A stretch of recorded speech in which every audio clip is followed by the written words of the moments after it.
दोस्तों, आज मैं आपको बताने वाला हूँ, ये बहुत ही अहम जानकारी है जो भी रेल यात्रा में ट्रेन से सफ़र करते हैं उनके लिए। तो मेरी ये बात बहुत ही ध्यान से सुनिए दोस्तों आप।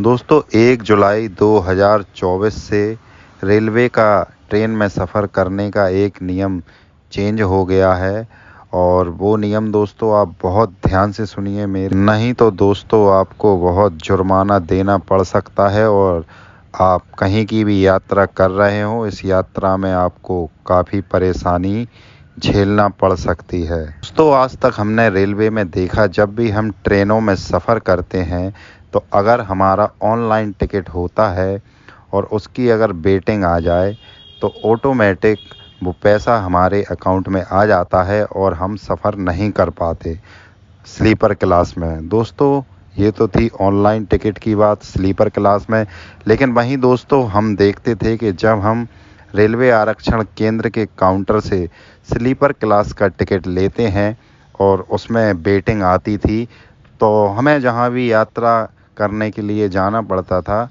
तो वेटिंग के माध्यम से हम ट्रेन के उस कोच में सफ़र करने के लिए अलाउड कर दिए जाते थे। रेलवे कहता था कि आपको जगह ना मिले लेकिन आप स्लीपर कोच में सफ़र जारी रख सकते हैं, अपनी यात्रा पूरी कर सकते हैं। लेकिन दोस्तों, 1 जुलाई 2024 से इस नियम में बिल्कुल परिवर्तन किया गया है। इसमें यह नियम लागू किया गया है दोस्तों, अगर आपका टिकट काउंटर से है, आरक्षण केंद्र से है और आपकी वेटिंग है और वेटिंग क्लियर नहीं हुई है तो दोस्तों आप स्लीपर क्लास में अपनी यात्रा जारी नहीं कर सकते। अगर आप ऐसा करेंगे तो आप पे पेनल्टी लगेगी, चालान लगेगा।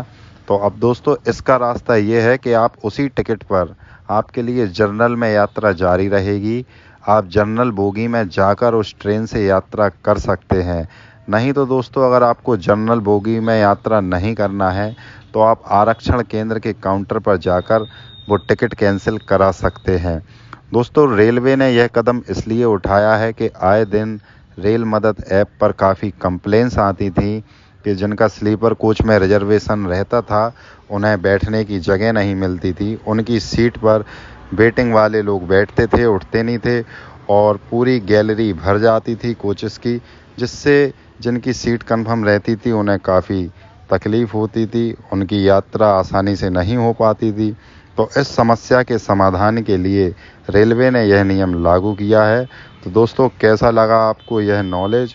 और अगर आप ट्रेन में सफ़र करें तो एक बार ज़रूर इस चीज़ का ध्यान रखें, नहीं तो आपको असुविधा के लिए खेद हो सकता है। निश्चित ही दोस्तों, इस नियम के आने से जनरल डिब्बे के यात्रियों पर प्रभाव पड़ेगा।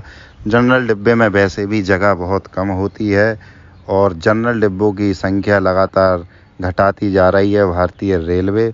तो सरकार से आग्रह है कि जनरल डिब्बे की संख्या बढ़ाई जाए, क्योंकि बहुत से लोगों को इमरजेंसी में आना जाना पड़ता है, क्योंकि भारतीय रेल में सिर्फ भारतीय ही अधिक से अधिक चढ़ते हैं। और दोस्तों, वैसे भी जनरल का हाल तो सब कोई जानता है। तो ये रेलवे से मेरा अनुरोध है कि जनरल डिब्बों की संख्या बढ़ाई जाए अगर ये नियम लागू किया है। नहीं तो इतनी भीड़ को कैसे नियंत्रित करेंगे, जनरल डिब्बे में कैसे इतने सारे लोग आएंगे, ये भी एक परेशानी का सबब है, ये भी एक परेशानी है यात्रियों की। तो रेलवे इस बात पर भी ज़रा विचार कीजिए और ध्यान दीजिए कि कैसी इतनी भीड़ को आप नियंत्रित करेंगे। अगर स्लीपर में जाने से आप यात्रियों को रोकेंगे और उनका वेटिंग टिकट है तो जर्नल में आपने अलाउड किया है, तो जर्नल का हाल भी तो बहुत बुरा होता है। तो इसके लिए भारतीय रेलवे को जनरल डिब्बे भी बढ़ाना चाहिए। तो दोस्तों, कैसी लगी आपको ये वीडियो? और अगर आप सहमत हैं मेरी बात से तो कमेंट में अपने विचारों के माध्यम से मुझे सुझाव दीजिए और रेलवे को भी इस वीडियो के माध्यम से सुझाव दे सकते हैं आप कि भीड़ को नियंत्रित करने के लिए जनरल डिब्बे उन्हें बढ़ाना चाहिए कि नहीं।